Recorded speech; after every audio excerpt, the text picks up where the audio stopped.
வணக்கம் நண்பர்களே, நான் கூட கம்பேக் அப்படின்ற சீரிஸ் எபிசோட் 5. வழக்கமாக இந்த சனி லீவ் வருதுன்னா வெள்ளிக்கிழமை நம்ம என்ன பண்ணுவோம், மீதி வந்து எத்தனை பேர் வீட்டை விட்டு வெளியே போயிடுவான். நம்மளாம் கையில் பிடிக்க முடியாது. இப்போ நாளும் பார்த்தீங்கன்னா சனி யாராவது வீட்டில் உட்காந்துற மாதிரி ಇದೆ. எவ்வளோ தான் வீட்லேயே உட்காந்து டிவி போனு படம் இதே மாற்றி மாற்றி பார்த்துங்க. ஒரு மாதிரி மண்டை சூடாக தெளிவா. இன்னும் ஒரு சில பசங்களாம் இருக்கிறாங்க வீட்லேயே உட்காந்து மிச்சர் சாப்பிட்டேன். அவங்களாம் நினச்சாதான் எனக்கு என்ன பண்ணுறதே ஒன்றும் புரியல.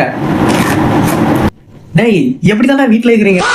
மண்டை சூடாகுது. இதுமாரி இருந்தால் நமக்கு வேலைக்கு ஆகுதுறாப்பான்னு சொல்லிட்டு தலையை ತುಂಬ ஐஸ் டேபிள் விட்டாங்க. அதுக்கப்புறம் ஒரு 5 நிமிஷம் கழிச்சு சொன்ன மண்டை தெளிவாச்சு. தெளிவானோடனே சரி நம்ம தான் இப்படி தலைவலியில் சுற்றினுக்குறான், இன்ஸ்டாகிராமில் முன்னே எவன் என்னென்ன பண்ணான் அப்படின்னு பார்க்கலாம் அப்படின்னு ரீலுக்கு போனேன். நமக்கு தூக்கம் வராமல் ரீல் பண்ணால் அதில் ஒருத்தர் வந்து ஃபீல் பண்ணுறாரு, இன்னொரு அம்மா வந்து அவங்களுக்கு ஹீல் பண்ணுறாங்க. ஆடா டேய், உங்களுக்கு லவ் பண்ணுறதுக்கு வேறு பார்க்கே கிடைக்கலடா, என் கமெண்ட் செக்ஷன் தான் உங்களுக்கு பார்க்கிங் மாதிரி தருதாடா. சத்தியமாக உங்களுக்கு பிரேக்கப் ஆயிட்டா, உங்களை லவ் போட்டுங்கடா டேய்.